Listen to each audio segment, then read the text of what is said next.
নমস্কার বন্ধুরা, দেখো আমার চ্যানেলে আজ আমি নিয়ে চলে এসেছি একটা আর মাছের রেসিপি। এখানে গোটা আর মাছই আছে, কেটে ভালো করে ধুয়ে নিয়ে চলে এসেছি। দেখো এখানে আর মাছ আছে 9 পিস, মাথা লেজা দিয়ে। তো এখন আমি আর মাছ ভালো করে মেখে নেব। দেখো আর করব নতুন আলু দিয়ে আর মাছের রসা।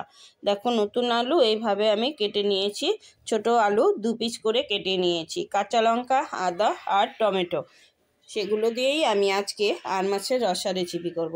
তা এখন আমি ভালো করে এখানে 1 চামচ লবণ দিয়ে দিব, মেখে নেব মাছটা ভালো করে। লবণ দিয়ে দিলাম, একটু হলুদ দিয়ে দেব,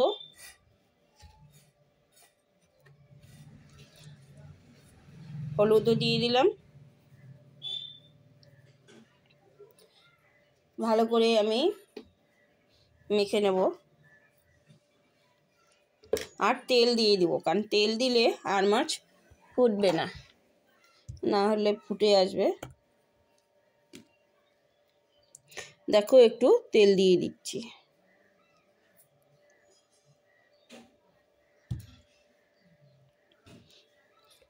তেল দিয়ে দিলাম, এখন তেল দিয়ে আর মাছটা মেখে নেব লবণ হলুদ দিয়ে ভালো করে।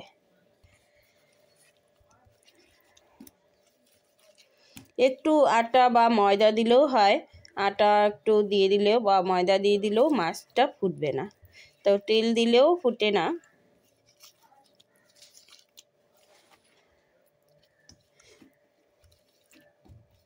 আর মাছ সর্ষে বাটা দিয়েও খেতে ভালো লাগে, সর্ষে পোস্ত দিয়ে ভাপা। তা আজকে আমি রসাই করে নেব।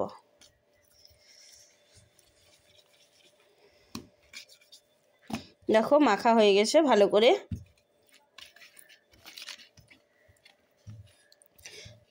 আমি ততক্ষণে আলুটা ভেজে নিই। আলু ভাজা হতে হতে মাছটা একটু 10 মিনিটের জন্য আমি ঢাকা দিয়ে রাখি। 10 মিনিটের জন্য ম্যারিনেট করে নিলাম।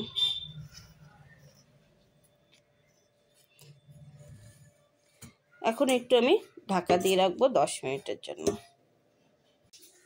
এখানে তেল বসিয়ে দিয়েছি, তেলটা গরম হয়ে গেছে। তেলে আমি প্রথমে এই তো এখানে সব কিছু নিয়েছি, আলু, আদা, লঙ্কা, আলুটা ভেজে নিচ্ছি।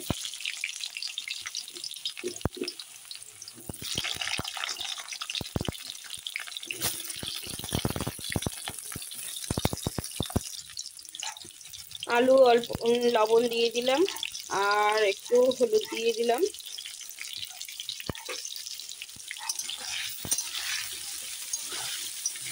এখন লবণ হলুদ দিয়ে একটু আলুটা ভেজে নিচ্ছি। বন্ধুরা, আলু ভাজতে ভাজতে আমি এখন আদা, লঙ্কা, টমেটো বেটে নেব। আলুগুলো দেখো কত সুন্দর লাল লাল করে ভাজা হয়ে গেছে। আর মাছটা এখন ঢাকাটা খুলে নেব। এই দেখো সুন্দর মাছটা ঢাকাটা খুলে নিলাম, আলু ভাজাটা এখন তুলে নিচ্ছি। দেখো সুন্দর লাল লাল ভাজা হয়ে গেছে। মাছগুলো এখন আস্তে আস্তে করে আমি দিয়ে দিচ্ছি।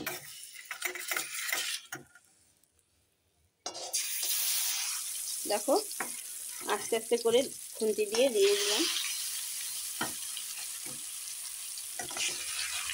গ্যাসের হিটটা এখন বাড়িয়ে দেব। ওই আলু ভাজার তেলে একবারেই তেলটা বেশি করে দিয়ে দিয়েছি, আর কিন্তু আমি তেল দিইনি। দেখো 4 পিস করে এখন ভেজে নেব, কিন্তু মাথাটা এখন দিয়ে দিচ্ছি। মাথাটা অনেক বড়, দেখো আস্তে আস্তে করে আমি একটু গুছিয়ে দিলাম। এখন ভাজা হোক মাছগুলো। আর মাছ তো বেশি ভাজবো না আমি, দেখো এখন হালকা একটু ভেজে নেবো। তো 1 পিস আমি উল্টিয়ে দিলাম। এখন এইগুলো একটু উল্টিয়ে দিচ্ছি। মাছটার সাইজটা কিন্তু দারুণ, আর এই সাইজের মাছ খেতে কিন্তু ভীষণ ভালো লাগে।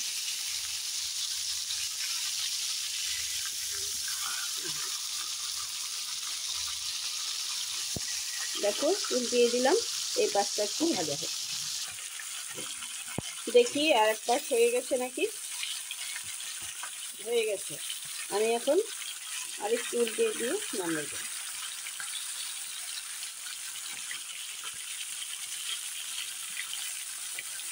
সবগুলো সুন্দর উল্টানো হয়ে গেল। মাথাটা একটু ভাজা হবে, এই মাছগুলো আমি তুলে নিচ্ছি। হ্যাঁ, মাছগুলো ভাজা তুলে নিয়েছি। দেখো কি সুন্দর একটা মাছ ভাজার যে কালার, সেই কালারটা কিন্তু হয়েছে মাছ ভাজাতে। আর এখন আমি পরের এগুলো দিয়ে দিচ্ছি। এইভাবেই একই রকমভাবে খুন্তি দিয়েই দিয়ে দিচ্ছি।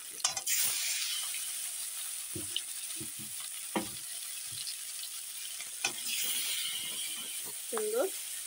আর একটা আছে, সেটাকেও দিয়ে দিচ্ছি।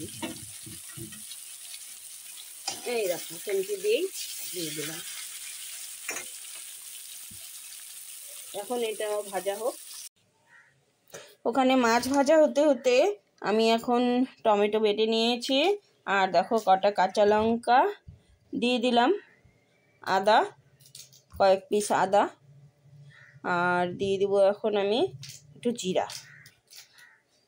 একটু জিরা দিয়ে দিচ্ছি। বেটে নেব এখন জল দিয়ে। ভালো কালারের জন্য দিয়ে দিব কটা শুকনো লঙ্কা আর একটু জল। এখন বেটে নেব। মশলা তো হয়ে গেল, মাছটা আমি এখন উল্টে দিচ্ছি। মাছ এক পাশ ভাজা হয়ে গেছে, দেখো বন্ধুরা।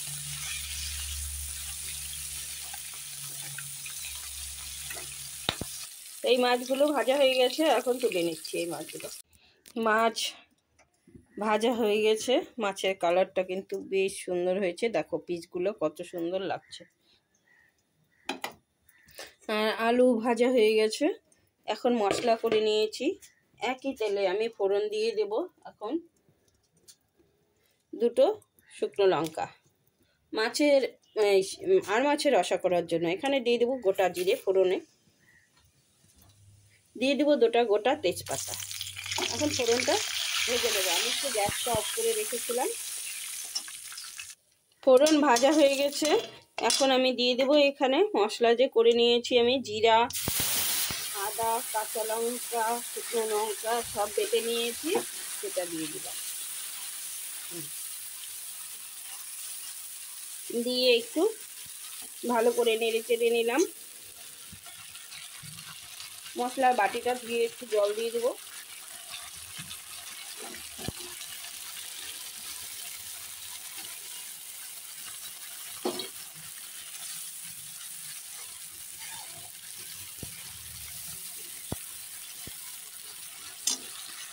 মশলা কষাতে কষাতে একটু লাল লঙ্কার গুঁড়ো দিয়ে দেবো ভালো কালারের জন্য। আর এখন আমি দিয়ে দেবো টমেটো পেস্ট। টমেটো পেস্ট দিয়ে এখন একবারে ভালো করে কষিয়ে নেব। স্বাদ মতো লবণ হলুদ দিয়ে দেবো। মশলা কষাতে কষাতে এখন স্বাদ মতো লবণ দিয়ে দিলাম 1 চামচ, আর পরিমাণ মতো হলুদ দিয়ে দেবো। রান্নার পরিমাণ মতো হলুদ দিয়ে দিলাম। লবণ হলুদ দিয়ে ভালো করে নেড়ে চেড়ে নিলাম। মশলাটা এখন সুন্দর করে কষিয়ে নেব। বাটা মশলায় রান্না আজকে।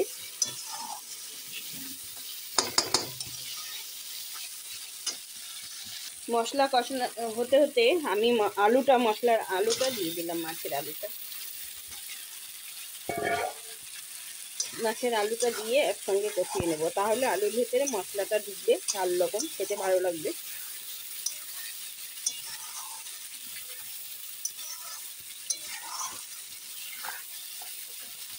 আর মাছের সুন্দর একটা রসা রেসিপি।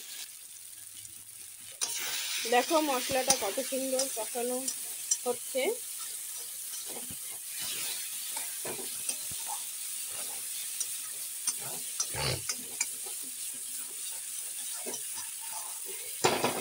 একটু পেঁয়াজ রসুন দিয়ে আদা দিয়েও খাওয়া যায়, কিন্তু আমরা আজকে পেঁয়াজ রসুন ছাড়াই করব।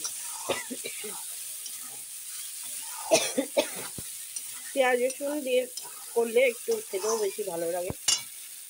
মশলা ভালো করে কষানো হয়ে গেছে, দেখো 4 ছাড় থেকে জল ছেড়ে দিয়েছে। আমি এখন জল দিয়ে দিলাম।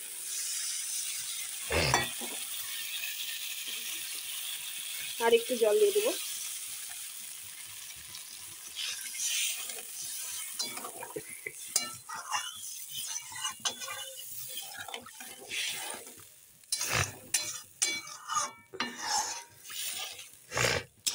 এখন ঝোলটা একটু ফুটুক।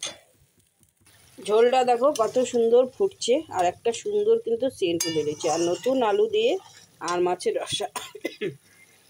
দেখো মাছগুলো আমি এখন সুন্দর করে সাজিয়ে দিচ্ছি একটা একটা করে।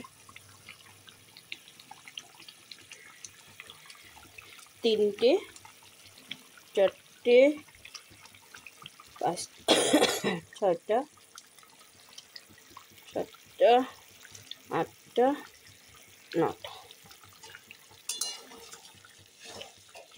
দেখো একদম ঘন করে করবো, খেতে বেশ ভালো লাগবে।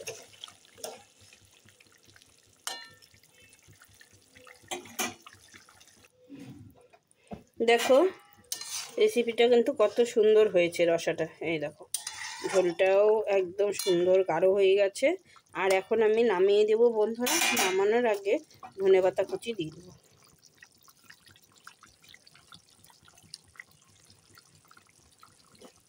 ধনেপাতা কুচি দিয়ে দিলাম। এখনকার দিনে, এখন শীতের দিনেও ধনেপাতা কুচি দিয়ে খেতে ভালো লাগে, ধনেপাতা দিয়ে।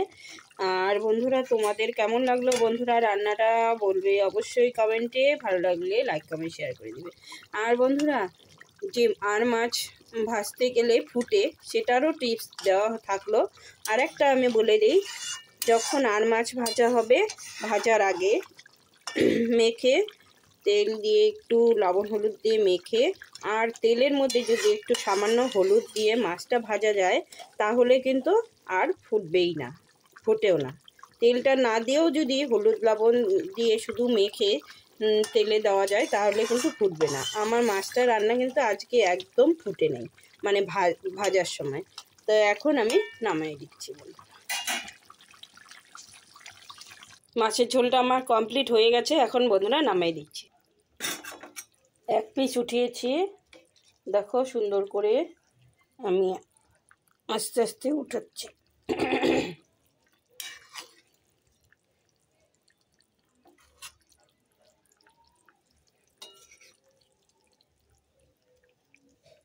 দেখো ওঠানো হয়ে গেল। তোমরা কীভাবে খাও বন্ধুরা বলবে অবশ্যই কমেন্টে। আর এরকমভাবে রান্না করে খেয়ে দেখবে, নতুন আলু দিয়ে আর মাছের রসা, তো খেতে ভীষণ ভালো লাগবে। আমি এখন আস্তে আস্তে হয়ে গেছে বন্ধুরা, উঠিয়ে নিচ্ছি। দেখো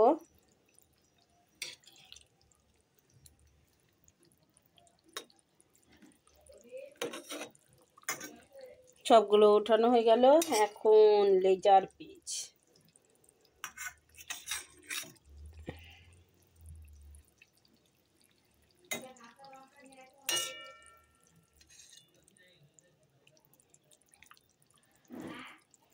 এখন একটু ঝোলটা তুলে নিচ্ছি। দেখো আর মাছের রেসিপিটা হয়ে গেছে বন্ধুরা, আমি তুলে নিলাম। কেমন লাগলো জানিও, আর ভালো লাগলে লাইক কমেন্ট শেয়ার করে দিও। আজকের মতো রেসিপিটা আমি এখানেই শেষ করছি। দেখা হবে পরের রেসিপিতে পরের দিনে। Tata bye bye.